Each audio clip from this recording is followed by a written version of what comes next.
Hello,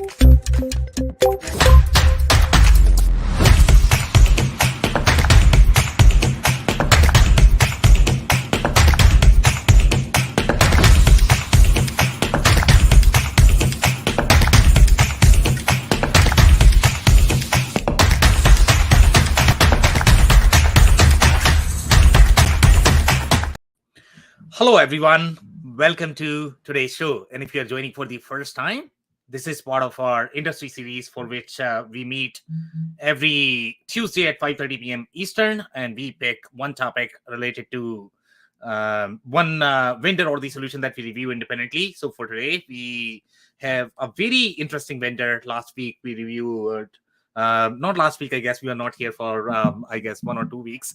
Last time when we reviewed Blue Yonder. For today, we are doing Manhattan.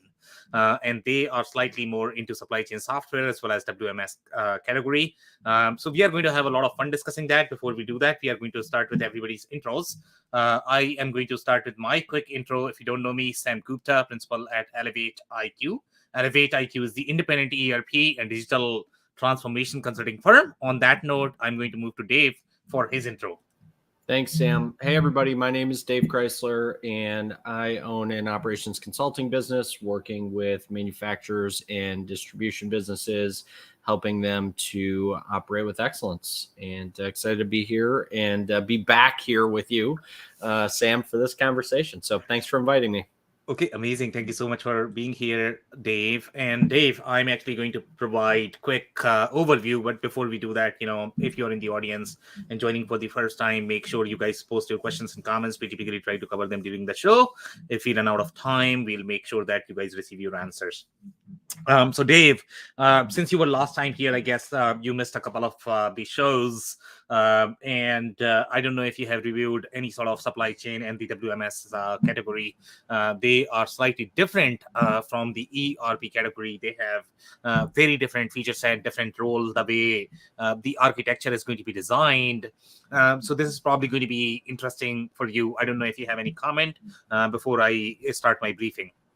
No, just excited to work through this. So I think it's good to spotlight to tackle the kind of different infrastructures that are out there. So looking forward to going through this one with you.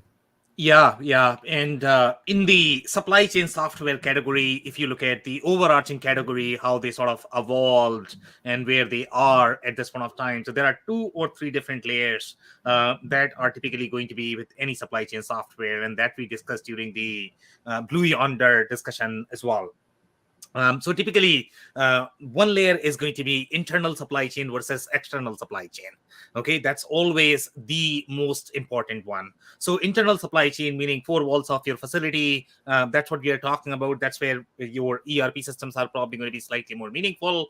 When you get into the external supply chain, meaning when your shipment is going to leave your dock, you still need to track. That's a very different supply chain than what you track here. So for supply chain, when you look at the supply chain software, you are probably looking at a lot more functionality that is going to be dealing with your external supply chain than your internal supply chain. Okay, that's one differentiator.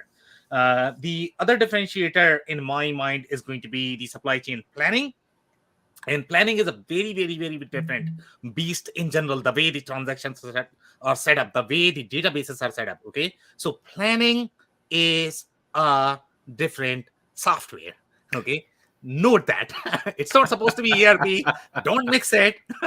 Okay, it's both software have their own role in terms of what they are supposed to do in the enterprise architecture.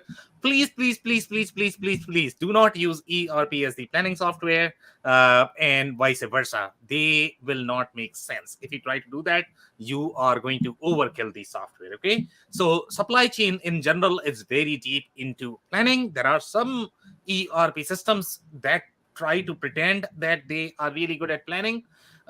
It's very hard for ERP systems to do that. Some ERP companies have bought the FP&A SNOP software and they integrated with the ERP. That could be a possibility. But these two are very different categories of software. Now, the third layer that I like to mention overall from the supply chain perspective is going to be 3PL versus your manufacturing, distribution, retail. Okay, so when you are part of the same value chain, you have different transactions. Okay, 3PL in general is a very different business model. The whole supply chain, the players that you have in the supply chain, they are very different. The way their orders are going to be, it's very different whether you talk about the trucking companies, ocean companies, freight forwarder, whatever you are going to talk about in the supply chain community. That's a very, very, very different business model. Transactions, their needs are going to be very different. And in most cases, they might use the supply chain software a lot. Now, among supply chain software, okay, also there are layers.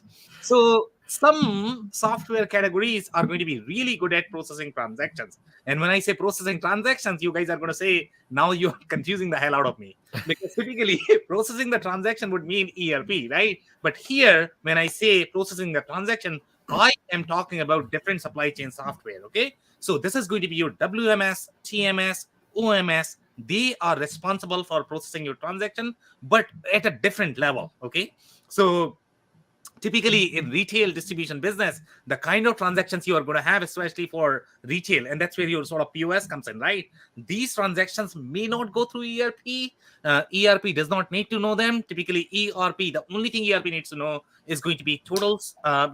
Rest of the operational capabilities are probably hosted in these 4 layers. Okay, so among supply chain software as well, there are 2 kind of software. One are really deep in planning. The other ones are slightly stronger in transactions. Now, where is Manhattan? Okay, Manhattan is really, really, really good at transactions. So call this as the ERP of the supply chain software category. I don't know if I'm making sense, Dave. I think you could be confusing people even more with that comment, Sam. But here, what Manhattan is trying to do, I mean, obviously Manhattan has to be used with an ERP, but the role of ERP when you are using Manhattan, again, the industry also matters. So here we are talking about brick and mortar retailer. We are talking about e-commerce companies. The kind of transactions they have, it's very different from everybody else. And that's why this industry is especially different. 3PL is also different, and that's why the Manhattan will do really well in the retail, CPG, grocery, food and beverage, pharmacy retailers, and what else? 3PL, right? 3PL is a very different category because you require a lot more TMS, a lot more WMS than your ERP. ERP does not really have much of a role in those industries. So that's where the real disconnect is. I guess, it depends upon which industry you are looking at. You are going to have completely different architecture depending upon the industry. Dave, I don't know if I confused you. Please fire any questions. Take a breath. Come on.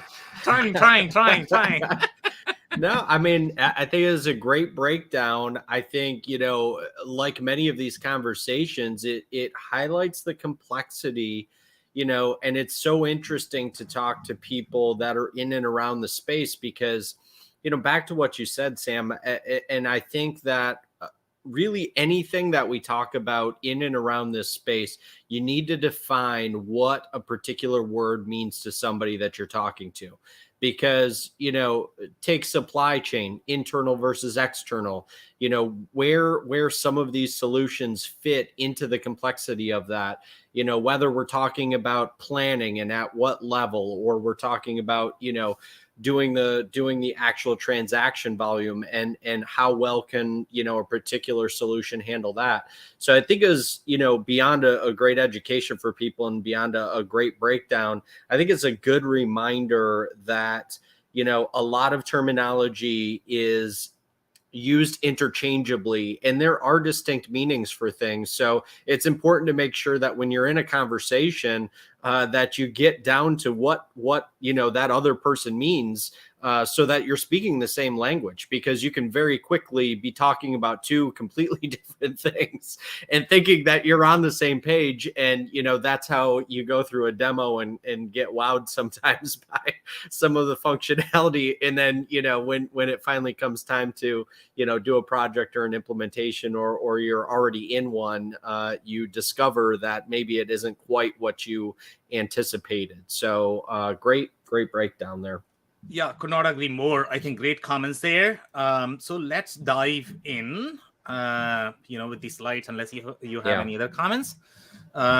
So here, obviously, they have been in the market for a long time. So it's saying since 1990, I believe, and that is probably a very similar date as Salesforce, I believe, NetSuite as well, I guess, closer to that probably. Yeah. Salesforce was roughly 1999, right? So they have been in the market for some time. And obviously these companies are really big. For the most part, they are targeting very enterprise-centric accounts, okay? Manhattan, if you are looking at the Walmarts of the world, big, large Fortune 500 in the grocery space, retail, apparel, shoes, that's where you are going to see a lot more Manhattan. Just because, so far, my complaint, Dave, okay? So when I look at any of the whole OMS category software, okay? So my problem was always that none of them have sort of the POS integrated. And the more moving parts you are going to have in the architecture, the more difficult it becomes to execute the architecture, to be honest, okay? So my preference always is, even if I'm going to have multiple systems in my architecture, can I get some integrated? If I can get some integrated, then my life is going to be much easier. So if you look at, some of the other supply chain software that we have reviewed, okay, they don't necessarily have a POS integrated, and that's a big deal. If you are going to be integrating, because it's a very heavy transaction, the way it works, right? It's very transactional. So even among different type of integration, I guess, the POS, e-commerce, okay, these are some of the most complicated integration, okay? So in this particular case, the reason why Manhattan, I guess, works is because you are getting three things, okay? And that is going to be your POS. So even if your ERP is probably not going to be integrated, and that's completely okay. Because in this particular case, when you are dealing in the retail space, your ERP to your this inventory layer that you have at the OMS level, right? That exchange is not going to be as busy as your POS to your inventory layer. I don't know if I'm making sense there. No, makes total sense. It's interesting. I didn't think about it from that standpoint, because, outside looking in, you'd think that would be a key integration. For the point that you're pointing out in terms of, traffic load, the other thing I would add to that is, when you think about where your data lives, right, where that source of truth remains, when you have siloed systems, you now have, a potential of having too many sources of truth and no way to reconcile those things to each other. And that's where from a process load standpoint, when it comes to business intelligence and understanding data that's going to influence your business, it gets really scrambled really quickly. It gets just very challenging to make any sense out of the information, because you're comparing two siloed systems in a lot of cases, or more, right? I'm just using your example to highlight that as an additional issue. So yeah, and that is such a great point, to be honest. And I always like to think more from the reconciliation perspective, okay? And I like to think of reconciliation as reconciling two different buckets. If you have to reconcile just two buckets, they might have apples in both of them, and you are simply telling, how many apples each bucket have, right? And if you are sort of trying the transaction between those two, then you can sort of reconcile. Now, if you are going to add third bucket, it becomes terribly difficult. The complexity increases by 10x, even if you are simply adding one more bucket. I don't know if the analogy makes sense. And here, to be honest, okay, when these things are not going to be pre-integrated, meaning you have ERP that is probably hosting your inventory. Now, in retail space, it might be slightly different, because they might not be keeping inventory inside ERP, because ERP does not need to know that. But if you are slightly more manufacturing plus retail, good luck with that. Okay, business model, unless you are using you have completely segmented the processes, your manufacturing, distribution inside ERP, and retail inside your POS, WMS, CMS. If you are structuring it that way, that might be okay. But if you have to keep your inventory inside ERP, inventory inside OMS for the omni-channel experience, and now you have the third place, which is going to be your POS, and if it is going to be complete spaghetti architecture, which means you have WMS, TMS, and every one of them have some sort of knowledge of inventory. Good luck reconciling that. Okay. Yeah. You are going to have real fun times there. That's not the kind of fun I want to have. I know. But I mean, that's where I guess the newer software companies, when they say that, I mean, I like the headless architecture from the capacity planning perspective, but building the reconciliation model, to be honest, is extremely hard when you are going to have so many data stores that is keeping your inventory information. And that's when my challenge typically is when I look at these siloed systems. One system is doing WMS, one system is doing OMS, one system is doing POS. You are never going to get your inventory right. Yeah. It's very, very, very hard. So that's where I guess, why Manhattan is really successful, as well as I personally like it, because I get my POS. Okay. If I'm a brick and mortar shop, my ERP is my POS.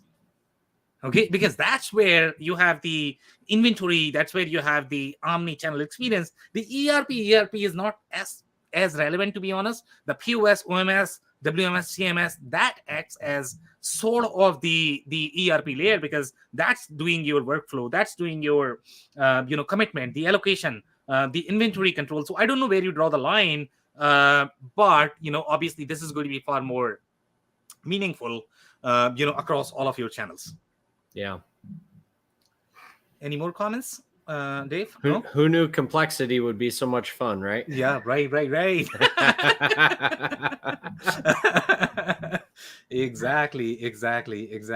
Simplicity is so boring, Dave. We need to make it complex. Okay, so we have put nearly $765 million into research and development since 2009, $98 million in 2021 alone, which is great. Obviously, a lot of money there. Technology connects 2 billion people to 20 billion consumer choices. And they are in that real B2C space. That's a lot of volume, okay? Yeah. It moves 150,000 pairs of shoes every hour. Can you believe that? That Crazy. is, I mean, that's a crazy stat right there. Yeah. And just US population, I guess, 300,000 people, right? Or no, 300 million people. Sorry, not 300,000. I'm off just by like 3 zeros, right? Just a couple of zeros, no big zeros, no big deal. Oh my goodness. Okay, so obviously they are going to be doing a lot in that consumer as well as B2C space. Now, I think one of the differences between this versus the Blue Yonder software, and if you ask anybody in supply chain, they are probably going to compare them evenly. Most people don't understand where the real difference is, to be honest. So these guys are not necessarily strong at planning. They might do the 3D warehouse planning, and the warehouse planning is going to be very different than your store planning when you get into the real merchandising scenarios, when you get into which categories do you want to put in which shelf, which aisle, and that's sort of the retail centric planning versus the distribution centric planning. So Manhattan sort of has been in the distribution space, but again they are in the retail space, so it could be very confusing as well. Do you know, Sam, does this get down to the granularity of the merchandising, like in an environment like grocery or something like that? I'm curious at the level of detail from a planning perspective that this would kind of offer a lens to. So my understanding, especially if you look at the Fortune 100, 500, what they are going to do is they are probably going to use the WMS from Manhattan, because it's really best of breed. It's one of the best, no questions there. Okay. They might use TMS. I don't know if they use TMS from Manhattan. They might use that best of breed as well. POS is very tricky. Typically, there are categories of POS that are, it might be unique to different spaces depending upon the industry. Each industry requires very different POS experience. Sometimes they might use that. But here, I would say if you look at the pure play retailers, they are probably not going to use the real planning module from Manhattan. They might use Blue Yonder for that. So that's where they sort of draw the line. So they are going to pick and choose, especially when you are dealing at that level. But smaller companies, they might use a lot just because they want to save on integration. Yeah, interesting. Yeah, but I mean, these guys are definitely very strong at 3PL, workload. So if you look at the very, very, very busy warehouses, very complicated warehouse processes, when you look at those, whatever you saw at Automate conference, Dave, all of those robots actually integrate with Manhattan WMS. So you need to plan for that. You need to send the instructions. So that's where this is sort of going to be command and control for that.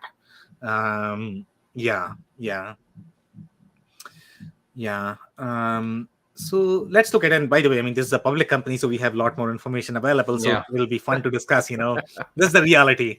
This is not just marketing fluff. Okay, so here they are saying, their software is designed to manage supply chain, inventory, and omni-channel operations for retailers, wholesalers, manufacturers, logistics providers, and other organizations. So they are very clear in terms of the kind of industries that they are targeting. So obviously they are at retailers, wholesalers, manufacturers. Depending upon the manufacturing type, Manhattan may not be relevant, depending upon how busy their warehouse is. For the most part, Manhattan is really known for the warehouse TMS combination. Manufacturers are probably not going to have, POS unless they are selling direct. There are some scenarios in which they might sell direct, but for the most part, they might be using Manhattan only for the WMS and TMS. And if they do that, the source of truth for inventory is probably not going to be WMS, TMS. It's just a side. It's not as important for manufacturers. But if you look at the distributors, retailers, Manhattan is going to play far bigger role, because that's probably going to be much bigger source of truth for inventory than your ERP. Sometimes ERP might not even carry the inventory. So again, depending upon the industry, the role may change. Now they are also talking about microservices based architecture, which is always fascinating. Everybody can talk about that. And again, when you are dealing at that level, you definitely need the scalability, because you need to decouple your transactions, you need to scale them independently, and that's why you have the microservices. So microservices are going to do one thing at a time, so that you can independently scale, so you are not sort of clogging your cloud infrastructure. Number one, it becomes very slow. Number two, it becomes very expensive. And I don't know how much planning they do. Typically, the planning workloads require far more computing capacity as well as infrastructure. So again, if you're going to be mixing your transactions with planning, good luck with that. Number one, it's going to be expensive. Number two, it might not work. Comment, Dave? No, just a great observation there. I mean, Okay, amazing. So I'll keep going. So here, now the other trend that you're going to see, and by the way, I mean, see, this we saw in the case of a lot of newer OMS players as well. So the newer OMS players, they are probably doing the call center. They don't do point of sale. They are doing just the inventory layer, which is the OMS. They might do the distributed order management. They might do the workflow, but they still do the call center. So now, even with the call center, you need to decide whether they are going to be looking inside your OMS. And if OMS is not necessarily integrated with POS, it becomes very difficult, because your inventory that you are going to have at your store is going to be very different from what your office is seeing. And that's where that POS integration, the real-time integration with your OMS layer is super, super, super critical for your omni-channel experience. If you simply get an OMS, which is great, which could be the source of truth for inventory, but if you don't have POS integrated, sometimes they might not even have e-commerce integrated. That could be a very difficult exchange, and getting the inventory right with them could be very, very, very challenging. So here they have call center, point of sale, customer engagement as its core applications. Manhattan Omnichannel Solutions provide CRM capabilities. And now I don't know how many companies are really going to use the CRM. And when they see CRM, I don't think they really mean the CRM the way your Salesforce or HubSpot is going to look. This is probably going to be CRM for B2C. In the B2C space, you don't necessarily have much of the CRMs. Salesforce does not work for B2C space. I call HubSpot a slightly more commoditized. Companies, when you don't have very thick customer hierarchy, that's where the HubSpot really shines. But for B2C space, you don't really have a CRM. So that's why these guys are probably going to act as sort of the CRM and the contact center as well. But then if you have the B2B layer, if you are doing distribution along with retail, good luck with that, because you are probably going to require another CRM for that. This is probably not going to be good for that. Okay, so end-to-end process enablement for store associates, and that's a very different and very thick workflow, the way they like to do things. And obviously for most retailers, that is probably going to be your bread and butter. E-commerce might be 10%, 20% of revenue. For the most part, you are getting a lot more revenue from your brick and mortar. So obviously you need to make sure they are comfortable. So we have some industries listed here, and again, apparel is a very different inventory in general, and obviously these guys do really well in that, and that requires the matrix inventory, and these guys are going to have very complex layers of inventory that they can support. I don't have anything else here. Okay, so the other warehouse processes that you're going to see are going to be, number one, labor management from the warehouse perspective. It's a very different labor management. It's very different KPIs. So it's not the same labor management that you are going to do as part of your shop floor or for the other office staff. So here, the kind of labor management component that you have, it's going to be more from the safety perspective. It's going to have a lot of different layers from the warehouse perspective. So the labor management is super critical as well.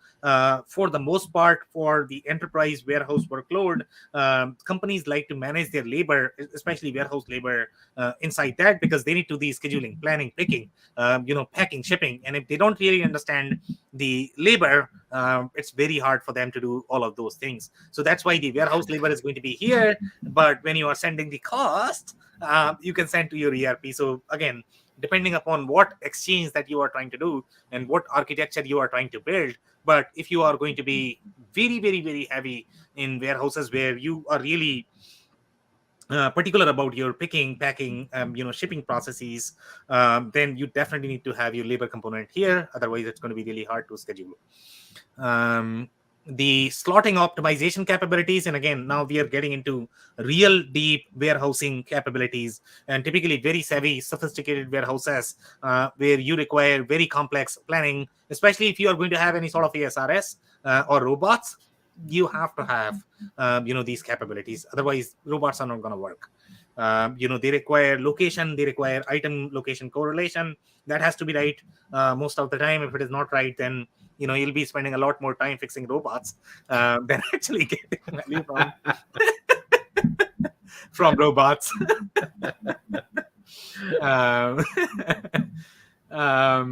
Okay, so here, what else do we have?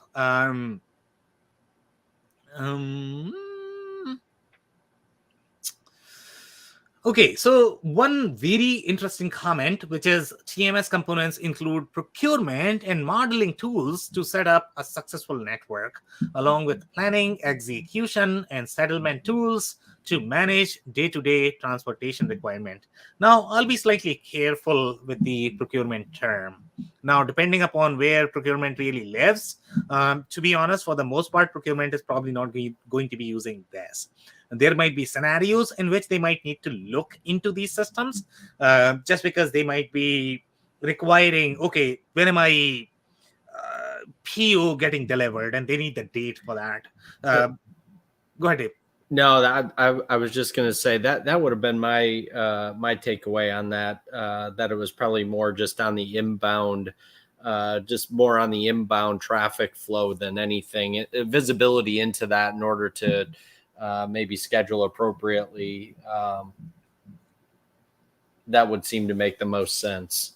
Yeah, honestly speaking, I guess, even outbound matters a lot for the retailers, okay? Because if you look at the way the procurement organizations are structured with retailers, the procurement is going to be with your merchandising planning, okay? They all are part of one team. So when you design, you sort of, plan, and then you are going to order the sample, that goes through your procurement process, then you are going to get it, and then you need to make sure that the right store has the right design for the right season, right? So that's where procurement is really handy. They are really involved, to be honest. So they do a lot there, but I don't know how the handshake is going to be if you are hosting your procurement processes inside your the system.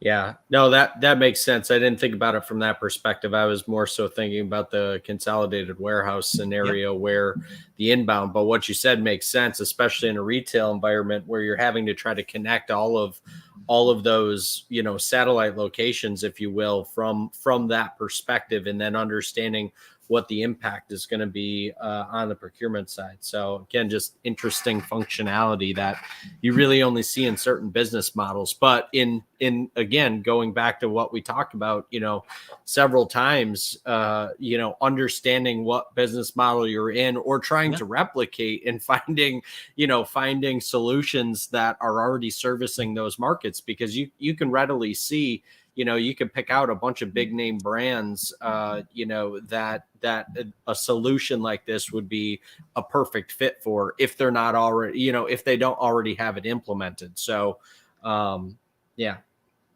Could not agree more. Great commentary, Dave.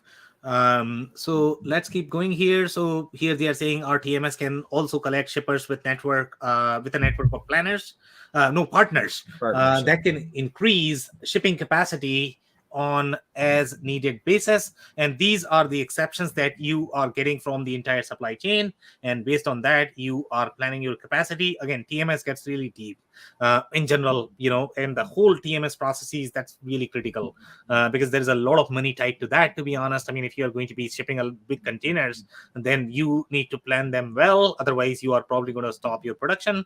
You might have trouble with your stores as well. So Manhattan Carrier is a suite of solutions built specifically to help motor carriers optimize load assignment. That's a big one. Okay. Load assignment is a big one.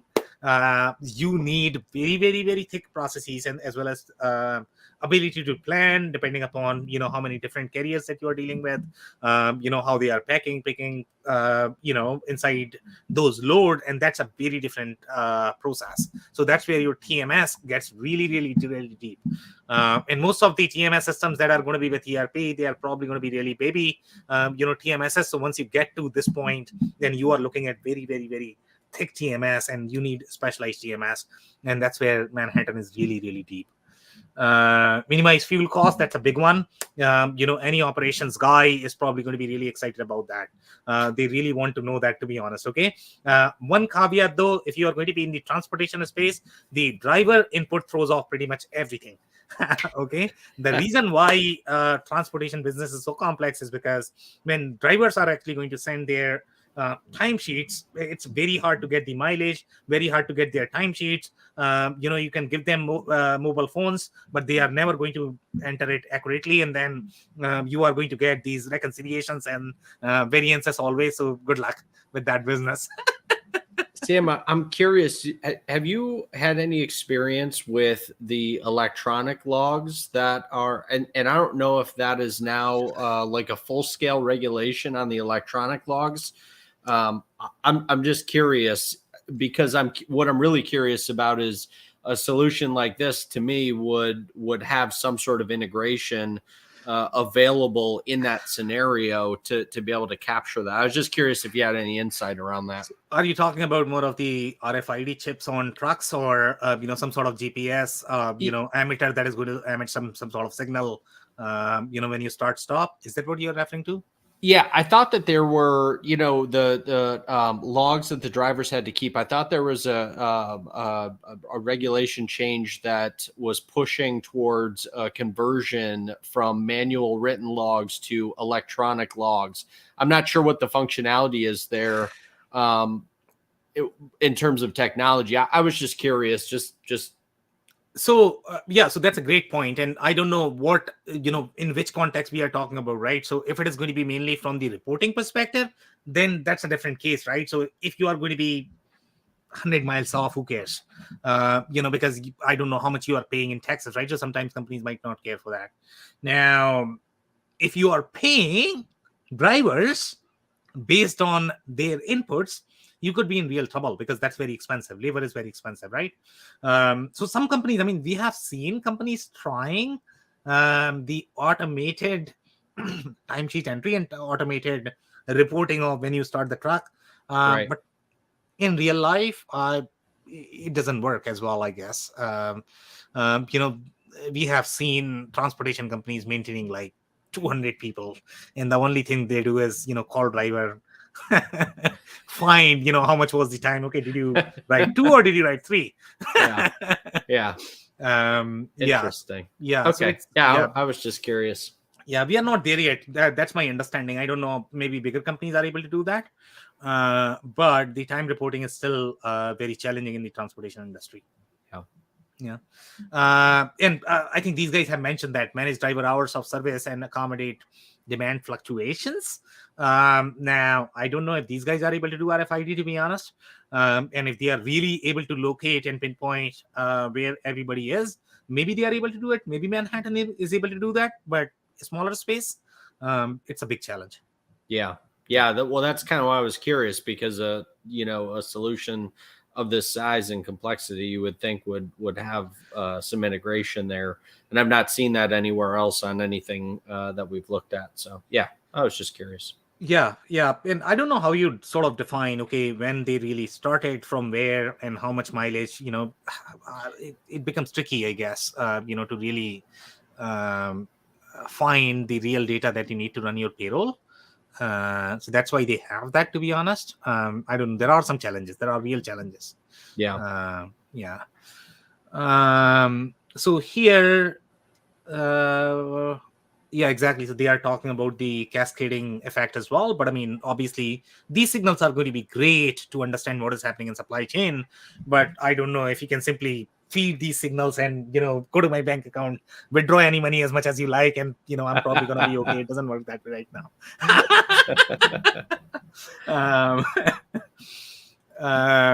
Okay, so here some comments related to technology. So obviously they are built on Microsoft.NET platform, which is great. A lot of ERP systems are built on that as well. So now we are seeing that trend in WMS too. Purpose built for rapid development and value. Yeah, sure. Scale combines the features of trading partner management. Now, trading partner management could mean a lot of different things as well. But I believe here, trading partner management is going to be your transportation partners. The partners that are going to have the LTL, FTL capabilities. Those are the trading partners we are talking about. These are not necessarily your commerce partners, even though they both are going to be referred as trading partners. Yard management optimization, warehouse management, and transportation execution. Scale solutions leverage a common platform. They share common data element. Now, from this comment, you should gather that these are independent software that they bought, and they probably are going to have different databases, your OMS, POS, CMS, and WMS. So even though they are selling it as suite, it might not be as integrated. It's going to be similar experience as Microsoft. Microsoft has very similar architecture. So here we are talking about sharing the common data element. which is great integration architecture from the decoupling perspective, but it might not be as real time, and you might need to test a little bit to find out how the integration is going to work. But obviously, Manhattan is very well proven in the retail space, so I don't see any issues. But you might want to pay a little attention to this comment as well.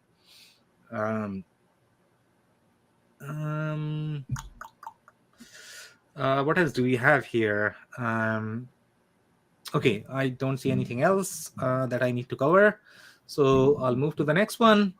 Now, this is very interesting. And everywhere, wherever you are going to see inventory or replenishment allocation, that's where my red flags are. Always with any systems, ERP, WMS. So here they are talking about replenishment module that can elevate inventory needs across all locations and channels. Again, if you are maintaining all of those locations and channels inside your WMS, TMS, then you are good.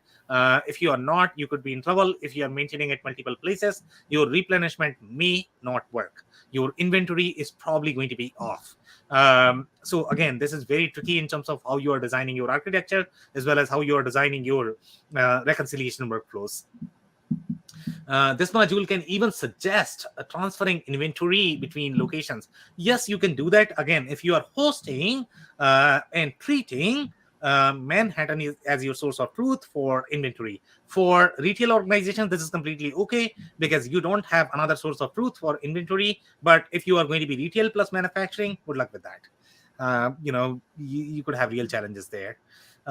Protect merchandise at a store, and now they are talking about this is the commitment allocation functionality, that if the customer is going to reserve at the store, then you need to make sure that the inventory is really reserved for that customer and somebody else is not going to steal it, right? So that's where the allocation functionality becomes very critical. And if you don't have all of these lags integrated, you might have real challenges. So that's where the POS integration is going to be super handy, because POS is going to be your store facing, and if you cannot allocate that inventory inside the store, brick and mortar, which is probably 80% of your revenue, that experience might not be as great.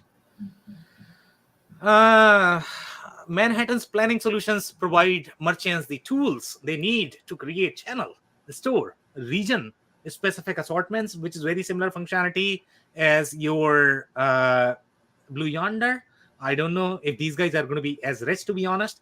I didn't see planogram word used anywhere. I don't know if that is trademarked by Blue Yonder, but typically if I'm looking at retail business, I would like to see that. So these guys like to use the 3D warehouse, location-based planning inside the warehouse, which is very WMS-centric functionality, but I'm looking for planogram. I could not find those. So I don't know if this is going to be right fit for the retail S&OP planning. Offer channel-specific metrics and methodologies that optimize the planning process and maximize retailer revenues. Manhattan's allocation is designed to serve the soft lines. Okay, they are very clear. So in the S&OP world, in the supply chain world, there is a clear distinction between soft lines versus hard lines. That's how they look at it, because the planning is very different. My ERP guys may not like these terms, but in the S&OP, in the retail world, you are going to see these plannings, just because the planning cycle, the S&OP, the supply chain is very, very, very different. That's why Manhattan is very clear. They are looking at soft lines. They are not going after hard goods, which is going to be your industrial distribution, slightly more automotive. And you don't have I didn't see automotive anywhere here. Blue Yonder, I guess, they do well in both spaces. That's where the hard lines versus soft lines, distinction is going to be.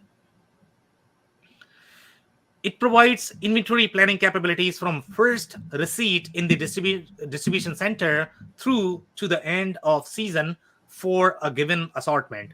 And that's going to be your merchandising planning, the way retailers are going to plan. So obviously they have mentioned that, built on Manhattan Active architecture. Manhattan Active allocation is cloud native, all technology details, which is great.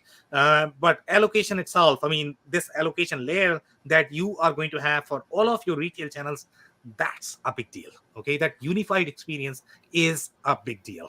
So if these guys are able to do that, obviously that's amazing.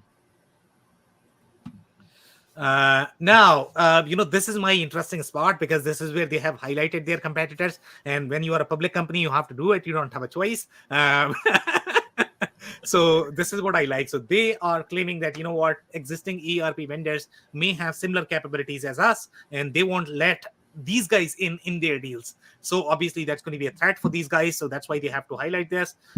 So for example, Oracle, SAP, Infor, they all have very similar capabilities as what Manhattan is trying to provide, and that is going to be integrated with your ERP when you are going to have these complex business model where you have the manufacturing as well as retail.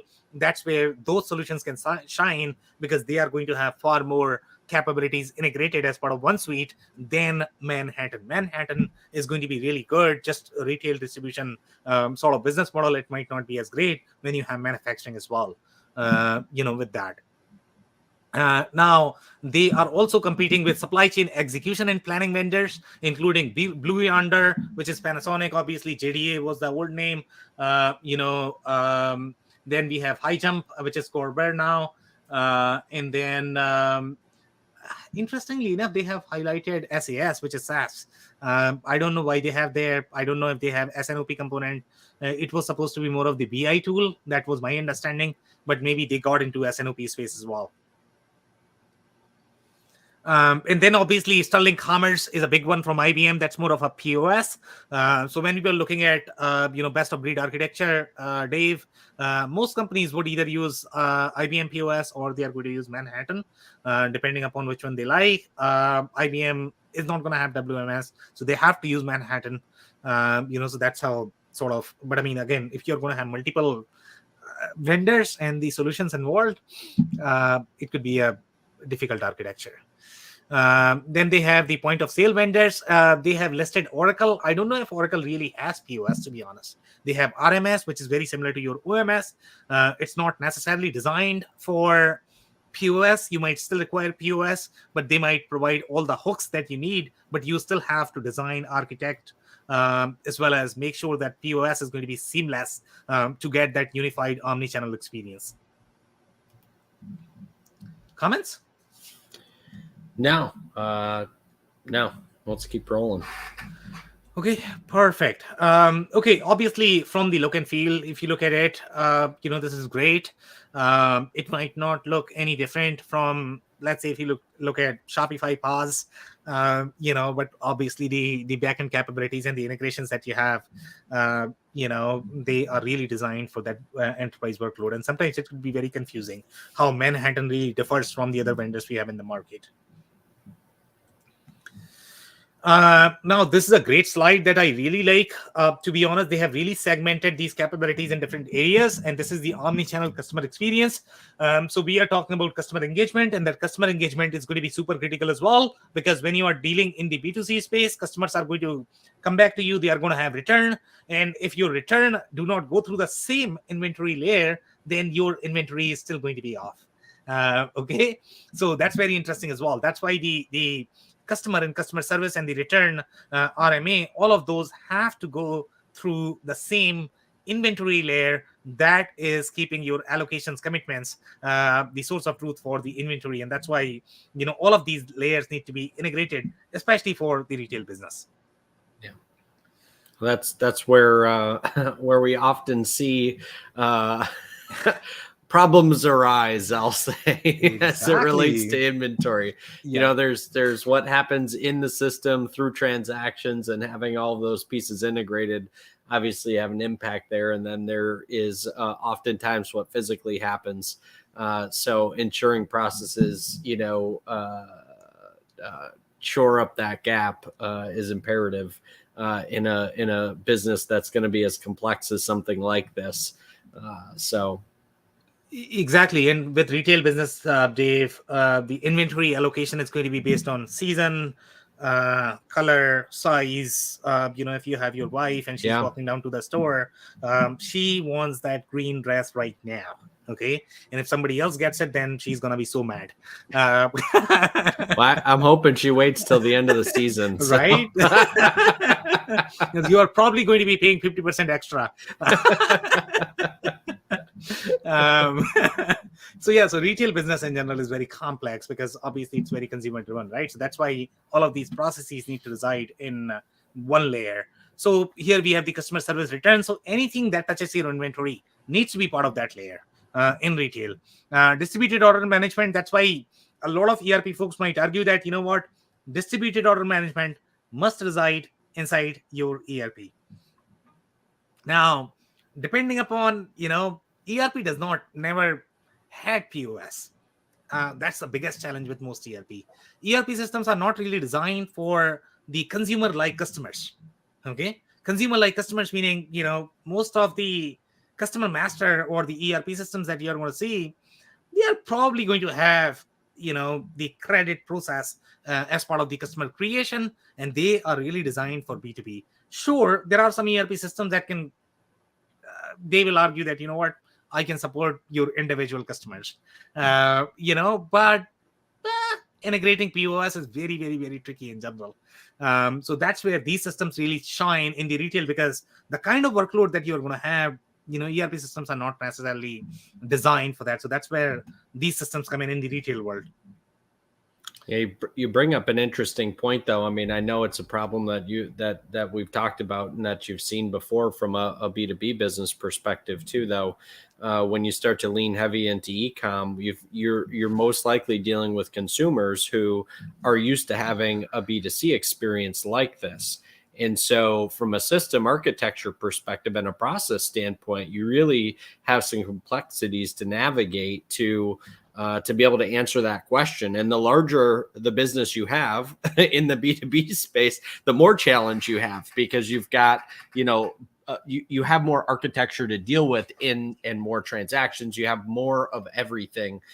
So that is good point to make. The other thing I would bring up on this slide in particular is it kind of makes sense now in terms of what they were saying relates to their CRM component of it. This, I think, is a much clearer kind of definition of what that really means in this context for them. And I think it's smart the way that they have that customer engagement piece laid out. So, I mean, same on the customer service and returns area as well, but yeah, could not agree more. I think great clarifications there. Thank you so much, Dave, for that. So let's keep rolling here. So we have some reviews. Let's see how many we can cover. We have 6 minutes right now. So here the user is coming from logistics and supply chain. 3PL is a great market for them. This is coming from 2019, so it's not very old. This is an enterprise customer, 1,000+ employees, which is probably the right target for them. Now, Manhattan builds the bridge between carrier and customer. That's how they would like to use. And by the way, I think the way customers are using Manhattan system, they are going to pick and choose. It's not that they are going to use everything from Manhattan. Sometimes they might be using just the WMS plus TMS. Sometimes they might use POS, but for the most part, they are probably going to be using just one or two from Manhattan. So in this particular case, I guess they are probably using TMS. So here they are saying, I have used Manhattan for a handful of customers.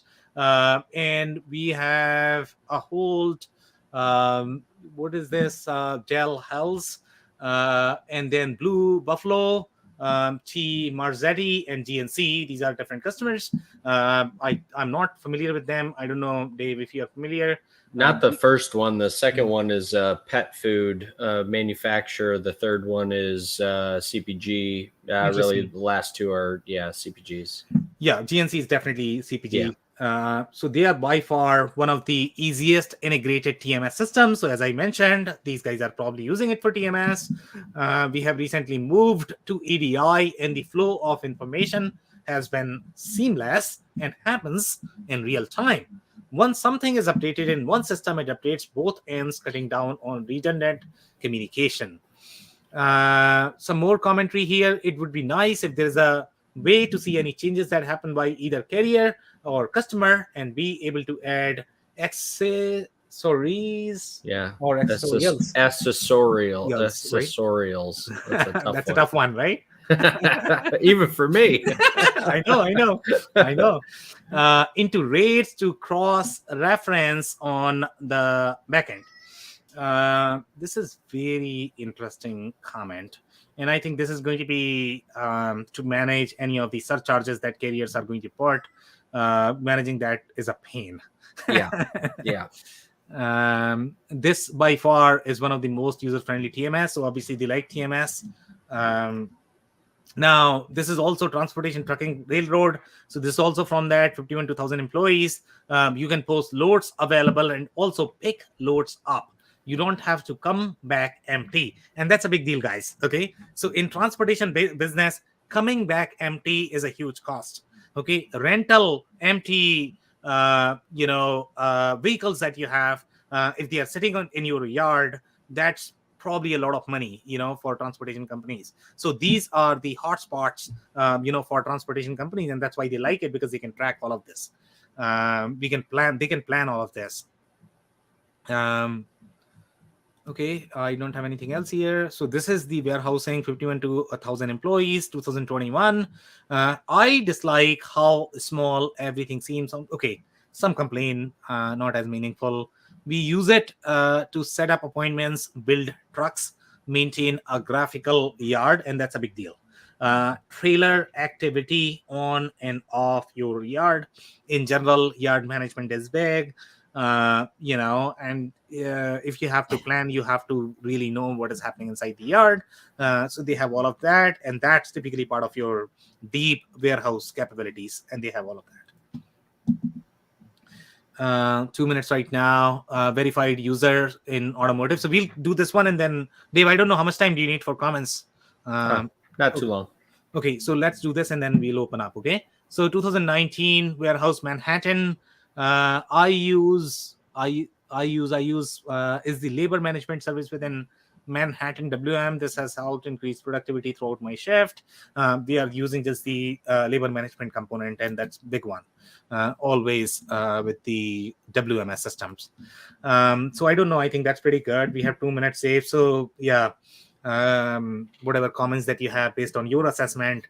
What do you like? What do you not like?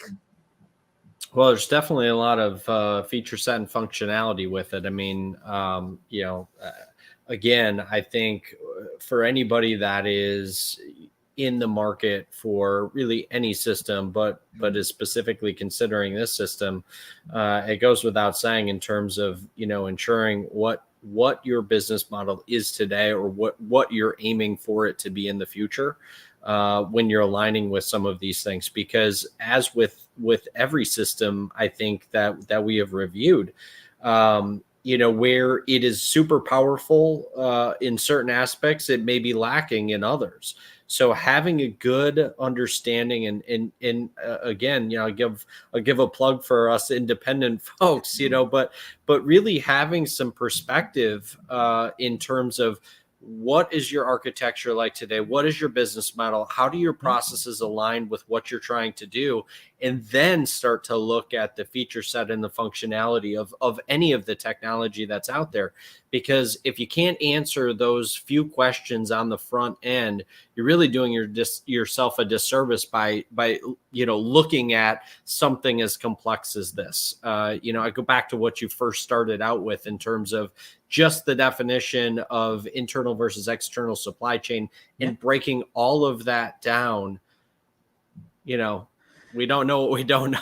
So it's good to get some outside counsel and perspective on these things that help you clarify what you're really trying to do. And you will be far happier in the long run. So it might take a little bit longer to get there, but it is well worth the investment to go down that path. So.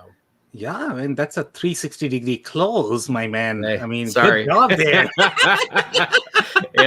You give me a couple of weeks off, Sam, and Andy, you are recharged, refreshed, superstar, rock I'm star. ready to go, man. You're ready to go. Oh boy, I love it, man. I love it. I don't know if you're going to have any other short comments before we close. No, I'm good from my perspective. What do you have any closing comments? No, I think it's pretty good. I'm going to go back to your comment related to when you look at any of the terms, any systems, make sure you understand the context as well as meaning for that. Just because somebody's saying WMS, it might mean different things. Pay attention to what is the architecture, what is the design, and which industry, which micro vertical, what transactions you are really buying it for. Any other follow-ups, Dave, there? Or no, just couldn't agree more. I mean, that to me is really the point to hammer home. And I think for me, out of all of the ones we've been through, this one really highlighted that for me in terms of, the kind of granularity at which you have to understand the terminology being utilized. Because it, especially in something like this, that level of complexity can very, very easily be talked about at different levels, a much higher level than you really need to. So I think that's, that's the best way to end it, is on that point. Yeah, could not agree more. On that note, thank you so much, everybody, for tuning in. If you joined for the first time, this was part of our industry series, for which we meet every Tuesday at 5:30 p.m. Eastern. So make sure you guys are going to be here next week. We are going to come back with another topic or the solution. On that note, thanks, everyone. Thanks, Sam. Of course.